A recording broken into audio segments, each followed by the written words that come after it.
ನಮಸ್ಕಾರ. ನಾನು ಇವತ್ತು ಅಂಜನಾದ್ರಿ ಬೆಟ್ಟಕ್ಕೆ ಬಂದಿದ್ದೆ.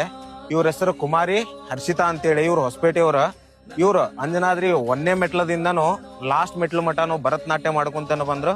8 ನಿಮಿಷ 54 ಸೆಕೆಂಡ್ ವರೆಗೂ ನಾವ್ ಏನ್ ಮಾಡ್ಬೇಕಾಗೈತಿ, ಉತ್ತರ ಕರ್ನಾಟಕದವರು ಇಂಥ ಪ್ರತಿಭೆಗಳನ್ನ ಬೆಳೆಸ್ಬೇಕಾಗೈತಿ. ನಾವ್ ಏನ್ ಮಾಡಾಕತ್ತೀವಿ, ಯಾರಾದ್ರೂ ಏನಾದ್ರೂ ಹುಚ್ಚುಚ್ಚುರ್ಗತೆ ಮಾಡಿದ್ರಂದ್ರ ಅವ್ರನ್ನ ಬೆಳೆಸ್ತೀವಿ. ಅವ್ರನ್ನ ಬೆಳೆಸೋದಲ್ಲ, ಇಂಥ ಕಲಾವಿದರಿಗೆ ನಾವೆಲ್ಲರೂ ಸಪೋರ್ಟ್ ಮಾಡ್ಬೇಕಾಗೈತಿ. ನಮಸ್ಕಾರ. ಜೈ ಶ್ರೀರಾಮ್.